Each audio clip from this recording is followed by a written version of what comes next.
its much anticipated IPO today. On the podium are 8 Alibaba customers, including an American cherry farmer and a Chinese gold medalist Olympian who has a business in China, uses the platform. We're going to talk to Jack Ma, the company's executive chairman, in just a few minutes as we await the opening trade on this name. And by the way, guys, the anticipated market value here, say around 170 billion, is almost the market cap of all 154 U.S. IPOs this year, 180 billion. The money managers struggle over the price-to-earnings multiple. That's what's going on here. And look who's here. Look who's sitting with us. That was fast.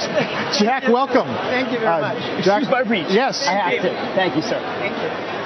Jack, good David to see Faber, you. We're gonna mic you up and we're gonna start talking if you don't mind. It is, of course, a historic day here on Wall Street, and fresh up. Man, that was fast. Off ringing the opening bell. Of course, he wasn't actually ringing. You were watching your customers up on the platform ring the opening bell, Jack. Many times over the last few years, when you've been interviewed, you've talked about the different constituencies you have at Alibaba, and you always say, number 1, customer. Number 2, employees. Number 3, shareholders. You got a lot more shareholders today. Is that going to change at all in any way, the way you view your business or run your business? Well, I think still, as always, I believe that customer number 1, employee number 2, and shareholder number 3. But today, what we've got is not the money. What we've got is the trust from the people. Millions of small business, so many shareholders. I'm very honored and so excited because when you see these shareholders, you know, it's the responsibility. I've been thinking about the next 5 and 10 years, how I can making sure these shareholders be happy. But the very important thing is make these guys, people standing there, if they are successful, we all be happy. That's what I believe. Something else you will have a lot of today is money.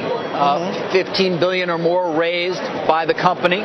Not to mention a currency, which we're going to watch open here in probably a couple of hours, that you conceivably can use. How do you view that strategically for Alibaba? Are you going to be buying a lot of things potentially outside of China? Give us some sense here in terms of your thoughts now that you'll have an awful lot of money at your disposal and, of course, a stock price that conceivably is going to be very highly valued. Well, I think to me as an entrepreneur, you know, the instinct of entrepreneur is try to build the things yourself. And I think there are so many things we have to do with our ecosystem. Not only we are helping small business in China, I think small business in Africa, in Southeast Asia, in Europe, in the States, a lot of farmers need help.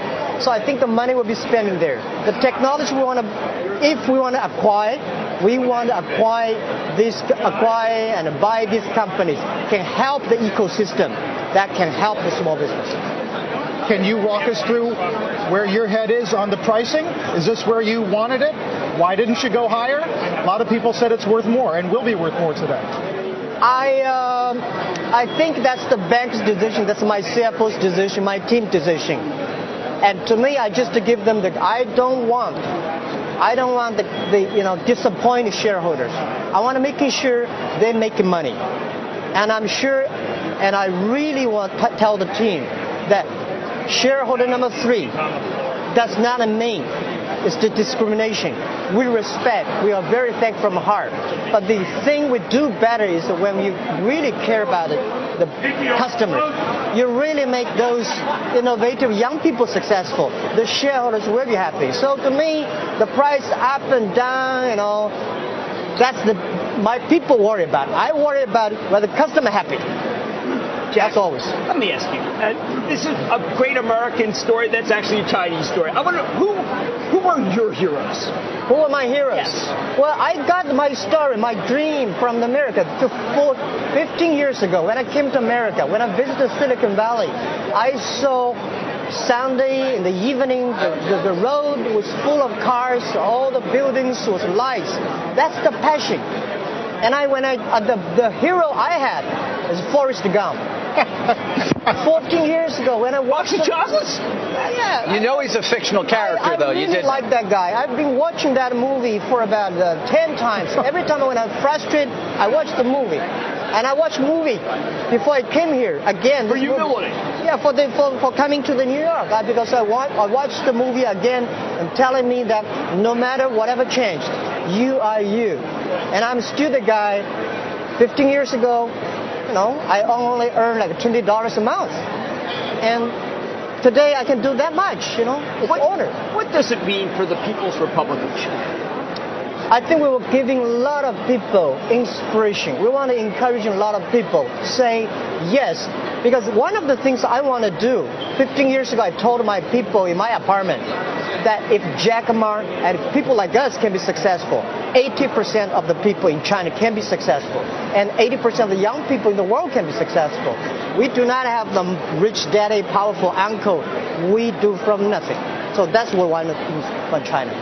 What would you say to an American investor who is really interested in your company and the growth opportunity, but worries about interference from the government, transparency, books, regulators we don't understand? How do we get around all of that? Trust. Trust us, trust the market, and trust the young people, and trust the new technology. And the world is getting more transparent. Everything you worry about, I've been worried about in the past 15 years. Everything you worry about, I've been gone through this tough 15 years. That's not easy, and we are ready to work for another 87 years. So I want to tell the investors, we take care of them. Trust has to be earned, of course. Because when you trust, everything is simple. If you don't trust, things get complicated. And so when we talk about transparency and people look at the Alipay transaction, which got a great deal of publicity at that time and certainly was not something Yahoo was happy about, how should we view that? Well, someday people will find out. And today is not time. And I would say I have 25,000 smart people. If I do anything wrong, untransparent, I'll put that company into my pocket. And why I've been keep on telling mission and vision and value for 15 years. People would leave us. And we are making sure the ecosystem, somebody has to make tough decisions. As a CEO, you're balancing. And I'm doing that. And I want to say someday.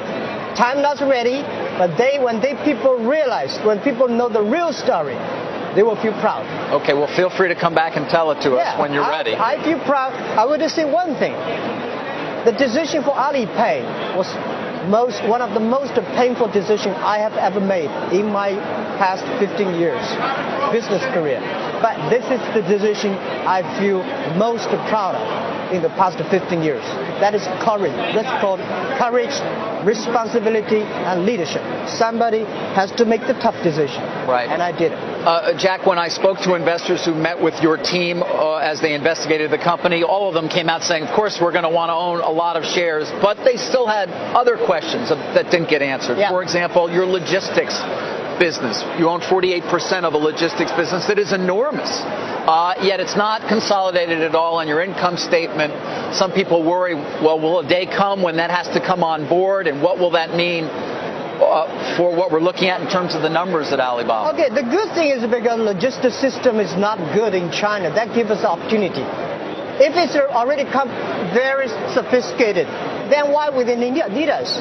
One of the reasons why e-commerce in China grow faster than the USA, because the infrastructure of commerce in China was too bad. In the USA, e-commerce could not do better because, it's a supplementary. I said e-commerce in the USA is a dessert, and in China become a main course. And logistics. We are talking about 27 million packages in China totally every day.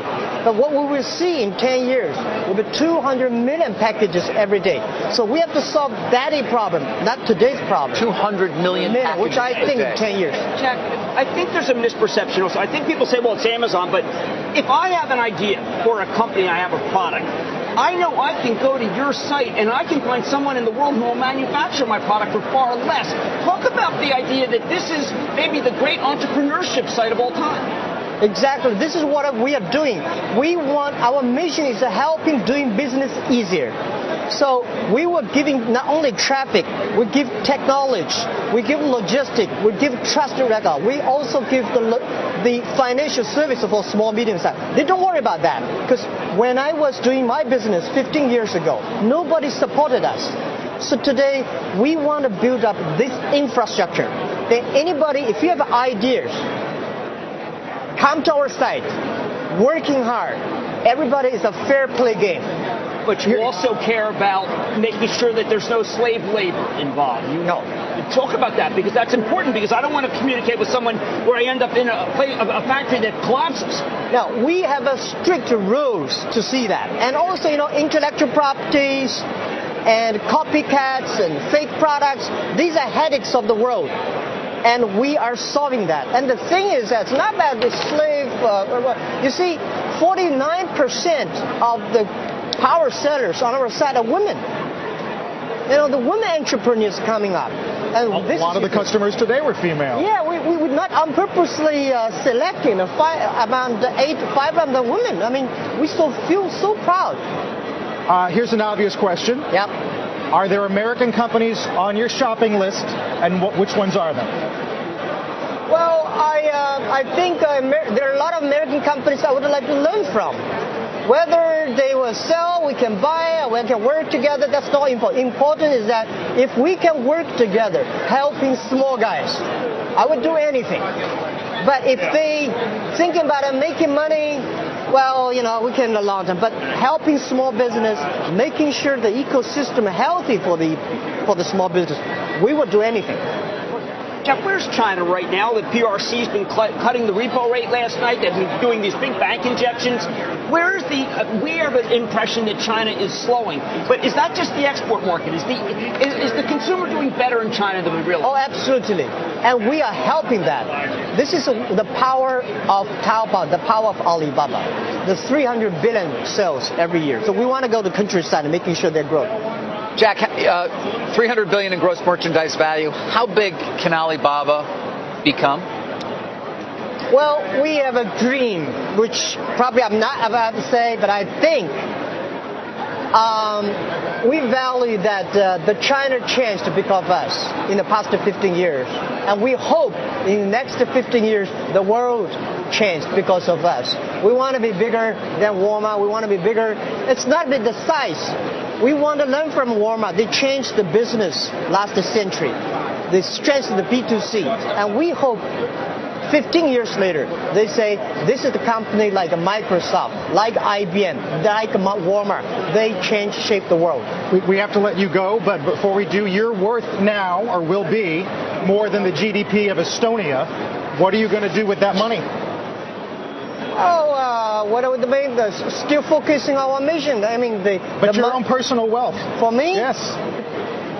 Well, this is a headache thing. I guess I'm going to spend. When I was, I think, 14 years ago, I asked my wife, "Do you want your husband to be a rich man or a business guy?" She said, "Of course, I respect a business person," because she never thought I would be a rich person.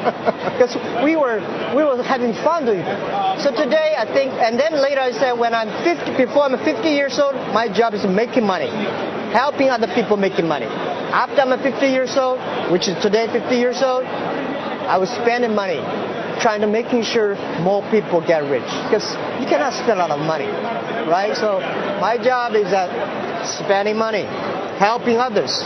This is a headache. Jack Ma, thank you. We will be following the opening, of course, of Alibaba.